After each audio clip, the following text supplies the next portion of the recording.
Bonjour et bienvenue dans votre émission Mandarin TV Débat. Un des sujets qui vous préoccupe le plus, c'est l'élection présidentielle de 2022. Vous avez sans doute suivi la longue interview du président Macron le 15 décembre. Quel bilan peut-on tirer de son quinquennat? Valérie Pécresse sera-t-elle le défi contre Emmanuel Macron? Pourquoi les relations franco-chinoises se sont-elles dégradées depuis quelques années et comment les améliorer? Pour en parler, je suis avec Jacques Cheminade, fondateur du parti Solidarité et Progrès et 3 fois candidat à la présidentielle. Jacques Cheminade, bonjour. Oui, bonjour Camille. Merci d'être venu jusqu'à nous. Alors, Emmanuel Macron a consacré un entretien fleuve mercredi 15 décembre au soir sur TF1 et LCI, dans lequel il a défendu son bilan. Mais selon vous, qu'est-ce qu'il a fait de bien au cours de son quinquennat? Alors permettez-moi d'abord de vous dire 2 choses. La première, c'est que je vous remercie de me recevoir dans cette émission et que je voudrais être plus souvent reçu par les médias français pour pouvoir m'exprimer. Et qu'ici, je vais exprimer avant tout l'intérêt de la France et pas d'un parti ou d'un pays, sauf la France en tant que nation. Alors, sur Emmanuel Macron, ce qu'il a fait de bien, c'est au moment de la crise, qu'il y a eu la pandémie, avec Bruno Le Maire, il a réussi à faire fonctionner, à continuer, permettre à l'économie de fonctionner. On a mis beaucoup d'argent, trop sans doute, mais on a permis à l'économie de fonctionner. Il y a eu le chômage partiel, il y a eu tout ça. Puis la deuxième chose que je remarquerai, c'est le nombre d'apprentis. Il y a 495 000 apprentis en France aujourd'hui, le contrat d'apprentissage signé par les entreprises. C'est un grand progrès, c'est plus 40%. Et puis il y a la simplification de la justice, bien que la justice fonctionne toujours mal et qu'on n'ait pas fait tout ce qu'il fallait. Il paraît que le chômage a beaucoup baissé. Le chômage a baissé, voilà. Mais la production n'a pas augmenté comme elle aurait dû. Donc, il n'y a pas une production qui corresponde à la création d'emplois. Il y a un chômage qui a baissé parce qu'on donne par du crédit des moyens aux entreprises et par du crédit à la consommation, d'ailleurs aussi des moyens aux gens, mais on ne peut pas vivre éternellement sur le crédit. Sur ce crédit-là, au moins. Est-ce que c'est un point positif ou négatif selon vous? C'est positif à court terme, ce n'est pas du tout positif à long terme. C'est-à-dire le vrai crédit, c'est pour l'équipement de l'homme et de la nature, et pas pour permettre aux gens de compenser le tassement de leur salaire. Alors maintenant, on va passer au côté négatif de son bilan. Emmanuel Macron, il a reconnu lui-même avoir fait beaucoup d'erreurs. Quelles sont, selon vous, les erreurs qu'il a commises lors de son quinquennat? Alors, d'avoir laissé d'abord se créer une bulle financière et une bulle communicationnelle. Dans la confusion, cette élection se déroule dans la surenchère et le chaos, cette présidentielle. Alors Macron lui-même n'a pas eu de vision, il s'est constamment adapté, pas d'anticipation. On l'a vu d'abord avec la pandémie, de la façon désastreuse dont elle a été gérée. Il fallait d'abord ne pas mettre de masque, puis il fallait, enfin seulement les gens malades devaient mettre des masques, puis tout le monde, puis on ne savait pas les mettre, puis il fallait les mettre. Bref, une confusion la plus totale dans tous les domaines. On a créé un conseil de guerre pour gérer les choses, et ce conseil de guerre ne publie pas ses délibérations. Donc on gère ça à la fois mal et dans le secret, ou dans, disons, on ne communique pas aux gens les données. On l'a vu tout au long de cette crise. Et puis, il y a le fait que les grands problèmes de l'époque n'ont pas été traités. Le grand défi qui est un système financier monétaire international dans lequel la France n'est pas intervenue pour défendre un nouvel ordre économique de développement mutuel. Il y a donc c'est tout ce que Macron n'a pas fait, c'est par défaut. Et puis il y a aussi ce qui lui colle à la peau, comme un sparadrap, le président des riches. Pourquoi? Parce qu'il a pris des mesures qui ont permis aux 1 à 4% de la population de s'enrichir comme jamais auparavant, et aux 20% qui sont les moins pourvus, d'avoir une baisse de leur niveau de vie. Donc la question de la vie chère et du pouvoir d'achat, surtout maintenant où les choses s'aggravent, n'a pas été prise n'a pas été traité comme il le fallait. Donc ça, c'est le plus grave. Et je pense que cette question de la vie chère et du pouvoir d'achat va se poser dans toute la présidentielle et qu'il faudra aller jusqu'aux causes de pourquoi ça se produit comme ça et avoir une réflexion qui n'a jamais été faite par ce gouvernement ni par les deux gouvernements qui ont été ceux d'Emmanuel Macron, de Jean Castex et d'Édouard Philippe. Globalement, c'est un bilan positif ou négatif, selon vous? C'est un bilan qui est négatif, mais pas seulement à cause de Macron. C'est à cause de toute la classe politique française qui, depuis environ une quarantaine d'années, si ce n'est plus, ne traite pas les vrais problèmes. Alors, c'est ce que j'appelle mitterrando-chiracisme. Expliquez-nous. Ce n'est ni gauche ni droite, c'est une façon de s'adapter à la mondialisation financière. D'aucuns diront l'atlantisme, mais c'est plus le système de la City et de Wall Street, tout le système financier international. Donc on s'adapte à cela, et on s'adapte à une Union européenne qui est elle-même adaptée à cela. Donc on est prisonnier, en réalité, et on ne veut pas l'avouer. Donc de quoi parle-t-on? De la souveraineté européenne, de l'Europe, qui sert de couverture à toute cette politique d'adaptation à une crise financière et à une mondialisation financière qui est, comme on dit lorsqu'on va à la chasse, prédatrice, c'est-à-dire qui est destructrice. Donc on a, disons, une politique qui, pour utiliser encore les métaphores de la chasse, est une politique un peu qui a été une politique internationale de viandard, c'est-à-dire qu'on ne traite pas les gens comme ils le méritent, on n'assure pas leur dignité, on est dans une situation où, au niveau de la France, Emmanuel Macron s'est lui-même adapté, c'est-à-dire qu'il n'a pas pris le taureau par les cornes et il n'a pas pris les décisions fondamentales qu'il fallait prendre. On va y revenir. Alors, l'hebdomadaire Le Point a consacré un dossier spécial à Valérie Pécresse. Cet hebdomadaire la présente comme le défi à Macron. Est-ce que vous voyez Valérie Pécresse contre Emmanuel Macron lors du second tour de la présidentielle si Emmanuel Macron se déclare candidat? Valérie Pécresse est une sorte de miroir d'Emmanuel Macron. Comme comme lui, elle a peu d'affect. Elle déclare que son image, c'est d'être femme et 2 tiers Thatcher, 1 tiers Merkel, ou le contraire, 1 tiers Thatcher et 2 tiers Merkel, je ne sais pas. Donc, elle ne se heurte pas à l'hostilité des milieux financiers. C'est comme Macron, de ce point de vue-là.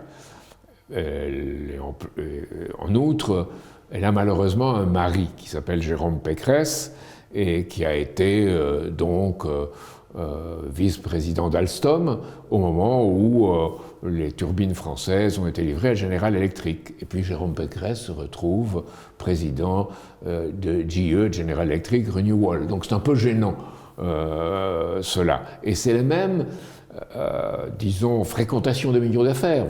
Macron était auparavant avec la banque Rothschild, avant d'être secrétaire général adjoint à l'Élysée sous François Hollande. Donc tous ces gens-là ont ce lien avec les milieux d'affaires qui, quelque part, c'est comme un fil à la patte. Ça les empêche d'avoir une politique réellement indépendante. Donc je ne sais pas ce qui se passera, parce que d'un autre côté, vous avez une extrême droite qui confond... Pensez à Marine Le Pen. Marine Le Pen et Zemmour, Éric Zemmour. Ils confondent ce qui, pour moi, est très grave. Ils confondent le souverainisme. Et le souverainisme, ça veut dire la création par un pays indépendant pour ses habitants, dans ce qu'il a de meilleur, et pour le monde, capable de créer pour le monde. Ils confondent cela avec l'identitaire. Et l'identitaire, c'est se réfugier derrière une sorte de ligne Maginot et d'être là et penser que la France peut faire seule, elle peut se débrouiller seule, en rejetant l'autre. Donc, je pense que c'est très grave et qu'on est dans une situation où la combinaison de candidats comme Emmanuel Macron ou Valérie Pécresse, qui sont liés à ce monde de l'argent, comme l'appelait le général de Gaulle, et d'un autre côté des candidats qui sont dans une vision identitaire et qui est stérile, c'est très grave pour la France, de n'avoir pas un vrai souverainiste qui soit comme De Gaulle l'a été, ou comme Mendès France l'a été, à sa façon, ou chacun l'ont été, qui est un candidat qui défende vraiment l'intérêt de la France, pas comme opposé aux autres, mais comme inspiratrice pour le monde. Mais justement, alors, de tous les présidents français de la Ve République, lequel vous inspire le plus de confiance? Aucun sauf De Gaulle, je dirais. Pourquoi? Parce que tous se sont adaptés dès la présidence de Georges Pompidou, un peu moins. Et Georges Pompidou a le mérite d'écrire un livre qui s'appelle Le Nœud gordien, où il a dit que peu à peu apparaissait dans les pays occidentaux quelque chose qui serait peut-être pire et beaucoup plus grave que le communisme, tel que lui voyait le communisme. Donc il a dit, il y a quelque chose qui va se passer qui est très grave. Et ça s'est passé. C'est-à-dire la finance, le court terme, la dérégulation et un État soumis à des intérêts qui sont des intérêts privés liés à ces milieux financiers. Donc peu à peu, il y a une décomposition de l'État dans les pays occidentaux auquel chacun de ses présidents s'est adapté. De Gaulle, lui, ne s'est pas adapté. Je ne dis pas qu'il était parfait, mais il ne s'est pas adapté, il a une politique indépendante et une vraie politique qu'il a fait valoir, notamment le discours de Phnom Penh disant aux Américains dans quoi ils s'engageaient, où ils étaient engagés avec cette guerre au Vietnam, les discours sur l'Europe. De Gaulle avait un état d'esprit. Les autres n'ont pas un état d'esprit, ils sont dans une logique d'adaptation permanente. Même pas Mitterrand, par exemple. Alors, Mitterrand est quelqu'un qui a une culture. C'est quelqu'un qui a été, à une époque de sa vie, lorsqu'il était le capitaine Morland dans la Résistance, courageux. Mais après, c'est quelqu'un qui s'adapte. Pendant la guerre d'Algérie, il a toujours soutenu, lorsqu'il pouvait, l'application de la peine de mort, ou lorsqu'il aurait pu ne pas l'appliquer. Et après, lorsque, avec Robert Badinter, il revient à abroger la peine de mort. Donc c'est quelqu'un de très contradictoire. Et c'est quelqu'un qui, en 1982-83, s'est adapté, à travers la couverture de l'Europe précisément, à une politique, disons, néolibérale ou ultralibérale atlantiste, qui peu à peu dégénérera en dictature financière. Et il s'est adapté à ce monde-là, avec ses amis et les gens qui étaient autour de lui. Mitterrand, par exemple, a nationalisé des entreprises. Mais ce n'est pas une vraie nationalisation, ce n'est pas pour la nation, c'est une étatisation de l'État. Pourquoi? Parce que les gens qui étaient dans le privé, qui dirigeaient ces entreprises dans le privé, on leur a substitué des gens dans le public qui avaient la même idéologie, la même façon de faire, la même arrivisme, la même façon de voir. Donc on a dénaturé de cette façon le public et on a créé ce que j'appelle cette oligarchie des portes tournantes, public-privé. On rentre, on sort, on rentre, on sort. Avant, parfois, après 50 ans, on avait une meilleure place dans le privé, on gagnait plus d'argent. C'était déjà pas bien. Mais là, c'est à partir de 30 ans qu'on rentre, qu'on sort du public, du privé, et on peut citer plusieurs exemples, je ne vais pas en citer parce que je ne veux pas faire une question de personne, mais ça a corrompu, je dirais, la France et l'État. Vous avez été 3 fois candidat à la présidentielle. Selon vous, quelles seront les mesures prioritaires à mener pendant le prochain quinquennat? Alors, on m'a vu un peu comme Cassandre, et je crois avoir eu raison en 1995 en disant qu'une grande crise allait se produire si on continuait comme on allait. Justement, les mesures, la crise ayant été très grave en 2008, 2009, 2010, et comme on n'a rien fait pour changer les choses, on n'en subit pas les conséquences. Ce qu'on a dit, on a prétendu résoudre le problème en donnant un pouvoir aux banques centrales d'émettre sans cesse de l'argent, sans voir quelle était la destination de cet argent. Elle n'était jamais une destination pour l'école, pour l'hôpital, pour le laboratoire, ni pour équiper l'homme et la nature. Elle allait à maintenir un système financier existant. Donc ça, c'est le désastre dans lequel nous sommes, et qui sera encore plus grave si on va dans le sens d'une transition écologique sous domination financière. Ça n'a rien à voir avec une écologie scientifique. Et aujourd'hui, tout le monde est devenu, par rapport à cela, pessimiste et ne croit plus vraiment, réellement, à la capacité de création humaine et de développement et au rôle de la France dans le monde. C'est pour ça que j'ai dit que je parlais par rapport à ce rôle de la France dans le monde. Donc ce qu'il fallait, et je crois que le vice initial d'Emmanuel Macron, ça a été lorsqu'il était secrétaire général à l'Élysée avec François Hollande, et qui n'ont pas appliqué de réforme financière. Ou pire, ils en ont fait une qui était fausse. Donc il faut commencer par mener une réforme financière. Oui, séparer les banques d'affaires, comme on les appelle. En réalité, c'est des banques de spéculation sur les marchés financiers. Ce n'est même pas les banques d'affaires. Des banques de dépôt et de crédit. et créer un grand nettoyage de tout ce système bancaire pour le remettre au service de l'industrie, au service de l'agriculture, au service de ce qui est le développement de l'économie physique et humaine, et pas au service d'opérations financières sur les marchés financiers qu'on voit aujourd'hui. Et on voit aujourd'hui tout un système qui non seulement impose une austérité sociale, et que ça sera bien pire si on continue comme on va, mais en même temps lèse les épargnants. C'est l'euthanasie des épargnants, disait Keynes, on n'en est pas loin. Donc il y a cette question-là d'abord.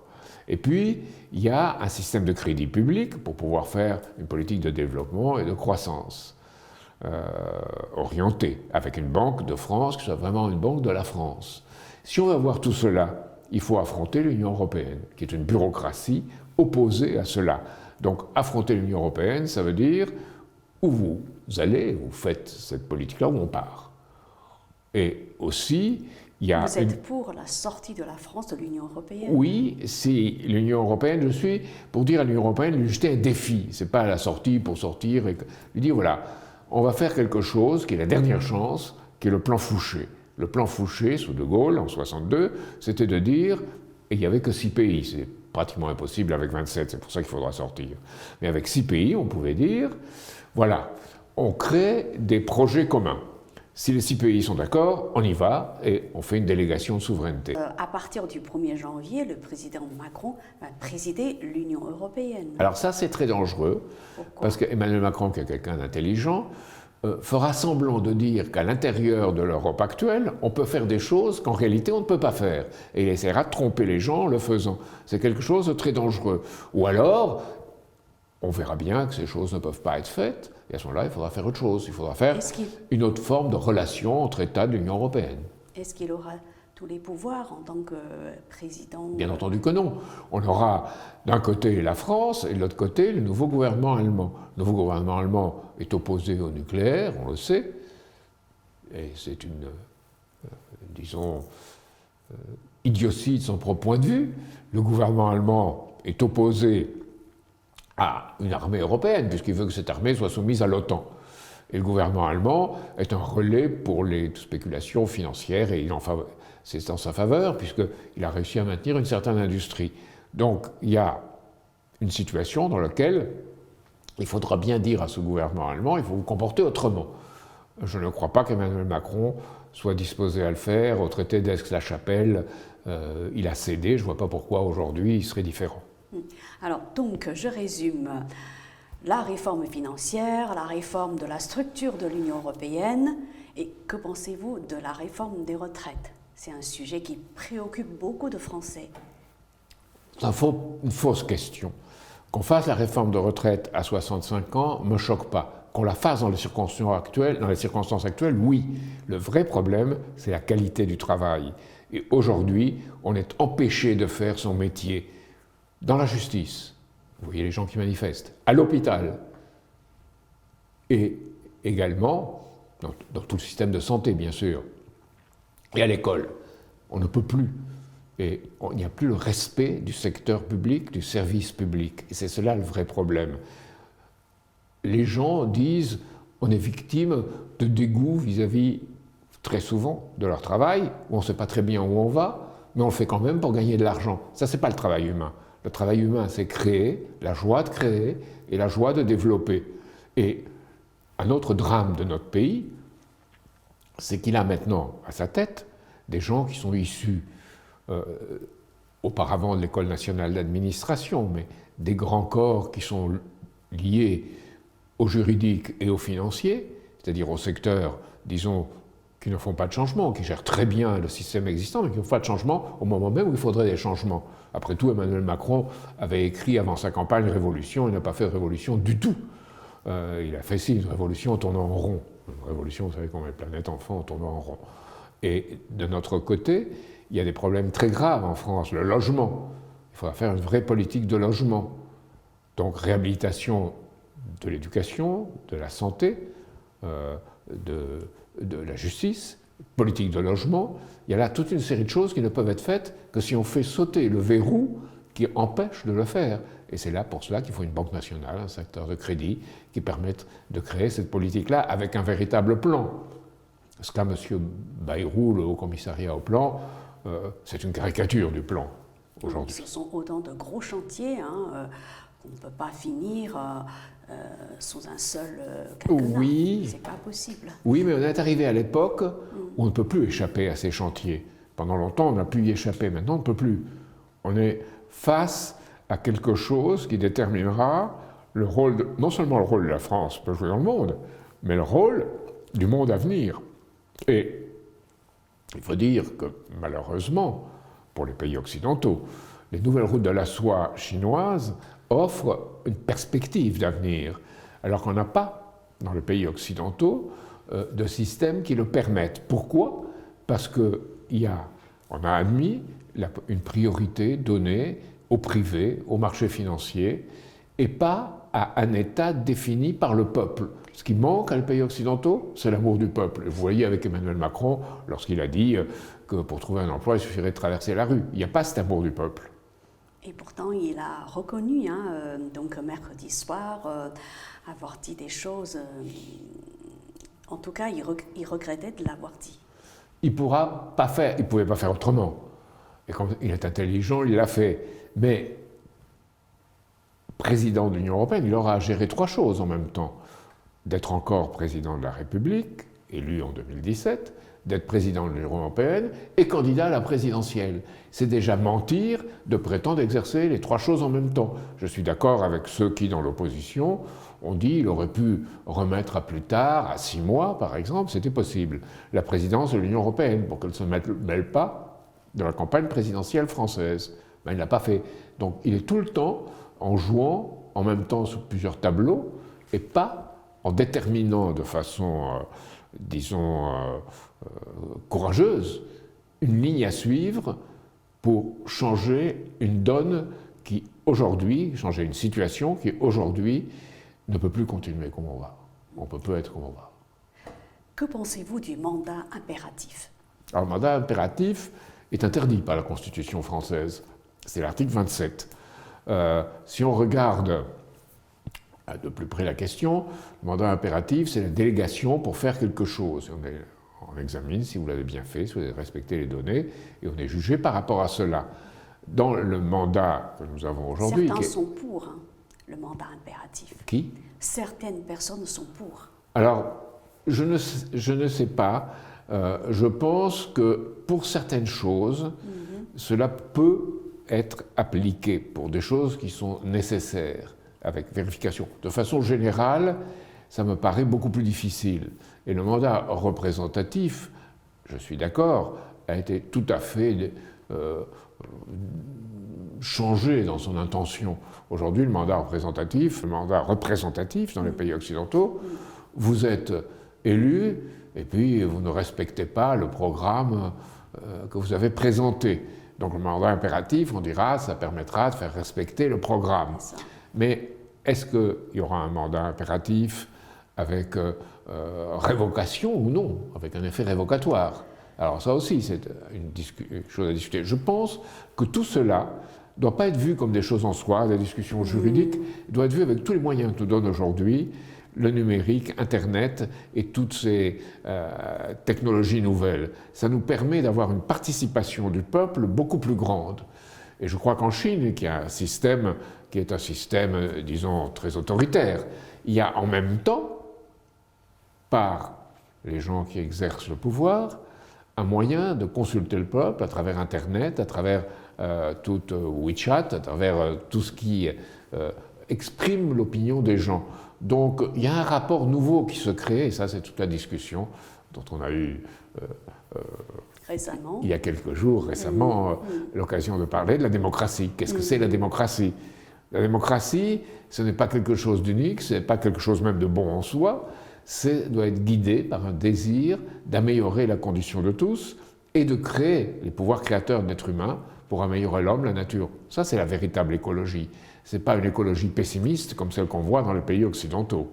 Depuis quelque temps, les relations franco-chinoises sont tendues avec la vente d'équipements de frégates à Taïwan, avec la visite de 4 sénateurs français à Taïwan, malgré la ferme opposition de Pékin. Alors, comment expliquez-vous cette relation qui est tendue? Est-ce possible de la La question autrement. Comment expliquez-vous que la réaction du président de la République et du gouvernement français sur l'ANCUS, l'affaire des sous-marins australiens, ait été si, allez, soyons polis, modérés. Si je n'étais pas poli, je dirais si lâche. Donc, c'est parce qu'il y a une inclusion de la France dans un système qui est cet ordre de choses qu'on peut appeler anglo-américain atlantiste. Je préfère une dictature financière du système occidental, qui, sous le nom de démocratie, intervient, soi-disant pour la responsabilité de protéger, mais pour protéger non pas la démocratie ou les républiques, mais pour protéger les propres intérêts de ce système financier. Donc c'est la même chose. On a la couverture de l'Europe au niveau de la France et la couverture de la démocratie qui est une fausse démocratie. Donc on peut la confronter à la conception de la démocratie qu'on a en Chine. Et l'intérêt, c'est de comparer les choses. Et si on ne compare plus, si on prétend avoir que tout est blanc ou tout est noir, eh bien on est comme l'ont été les dirigeants qui ne sont pas prêts à réexaminer en quoi ils ont pu se tromper.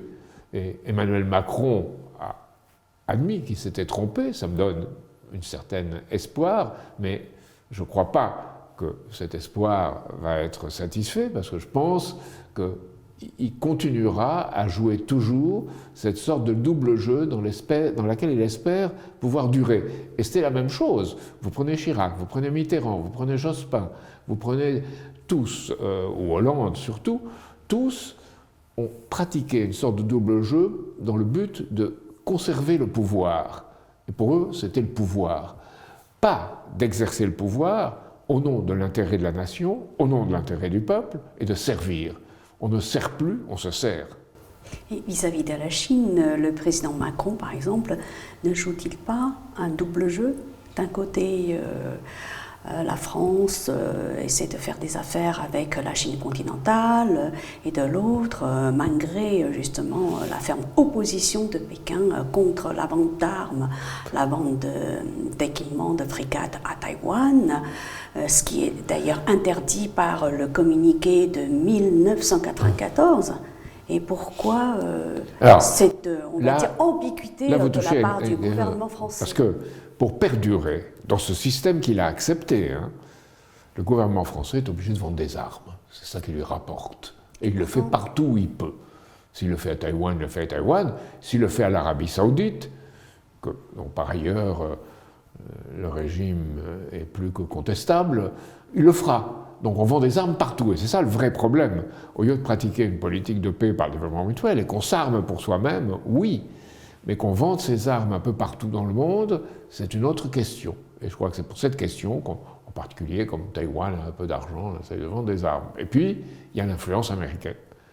L'influence américaine des gouvernements actuels, qui sont soumis à Wall Street, qui sont soumis à ce qu'on a Eisenhower appelé le complexe militaro-industriel, moi je dirais militaro-financier, les médias et tout le reste. Donc on n'ose pas l'affronter.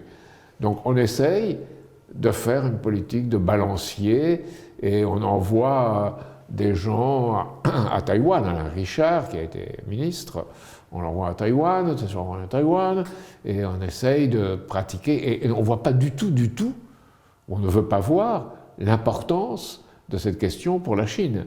C'est absolument déterminant. Et disons, tout ça... Ils n'ont pas compris tous les enjeux qui sont autour. Si, ils ont compris, mais on veut jouer ce jeu, on ne veut pas... Si les Américains disent ça, si les Australiens disent ça, ben, ça peut nous coûter très cher en Nouvelle-Calédonie. Parce qu'on peut perdre la Nouvelle-Calédonie, soit au bénéfice de l'Australie et des États-Unis, le contrat d'Elon Musk sur le nickel, et je pense que c'est le grand risque, soit au bénéfice de la Chine, qui ira, si elle ne trouve pas d'autorité française suffisante et satisfaisant la population. Donc il faut bien voir, toutes les questions se tiennent aujourd'hui. Et je pense qu'une proposition que nous soutenons, nous en tant que mouvement politique, et qui est de l'intérêt de la France, c'est de prendre au vol la proposition du président Poutine, qui a dit qu'il faut que le Conseil de sécurité de l'ONU se réunisse avec les 5 vainqueurs de la Seconde Guerre mondiale, la France, le Royaume-Uni, les États-Unis, la Russie et la Chine, et établissent les conditions d'une stabilité stratégique et militaire, parce que ça, on va à la guerre. Hein. Avec un système financier qu'on va, il y a un risque de guerre qui devient de plus en plus proche. Et un système, donc, de développement mutuel qui ne sera pas parfait, mais au moins on réorientera les choses vers ce qui est l'économie réelle, l'économie physique, l'économie productive.